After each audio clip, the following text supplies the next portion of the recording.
My fondest memory is the time, not strictly because of the run, but because of the NECCR and the run, was working with a colleague, Jenny Kernahan. She looked after the children with leukemia, I looked after the children with the other sorts of cancer. And when it became obvious that children were beginning to survive, and people said, well, they survived, but are they all right? I said, yeah, they're cured. And how do you know they're cured? Because they're beginning to have babies. And Jenny and I had something of a competition that in her office, in her clinic, she would put the pictures of the babies that had been born to the children that had had cancer. She'd put them on a board. So I started doing the same thing.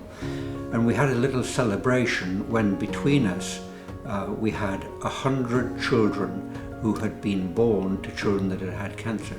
And that to me was a tremendous landmark, that not only are we treating children, but they're normal, they're having children.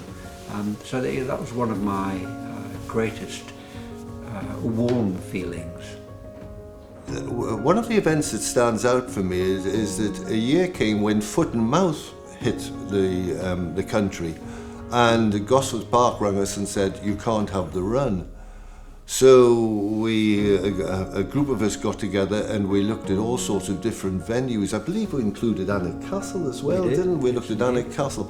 And somebody one of the members of the committee, I think, had a connection in South Shields, and South Shields were enthusiastic to do it. Now, it was pretty short notice. At memory, we had to do it in about 3 months or something like that. And once again, Jill Foyster, this wonderful woman who was doing the administration, did a lot of work.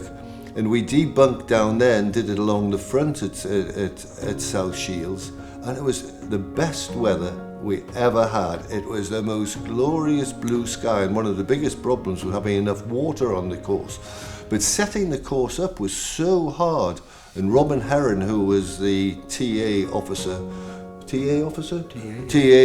who was responsible for setting the course up, I remember waiting to press the start button. There was no sign of Robin, and he was out on the course. And of course, we had a procedure which everyone came back and reported whether the run was starting. And he wasn't there, and the run started, and he strolled in, and all the course was set up perfectly. But we had to make certain people were very, very hot, and it was again managing the traffic. It was a great success. I think we had about 6,000 or 7,000 people, but it showed the flexibility of mind of the people who ran it. It was quite good fun. And it was also the importance of keeping the thing going. Yes, yeah. By that time, our research had become very heavily dependent on the money coming in from the Children's Cancer Run, £200,000. Yeah. And you've got to find, if you've got that much coming in, you've got to do something to keep it coming in. Otherwise, our research would have faltered. So very important. Yeah.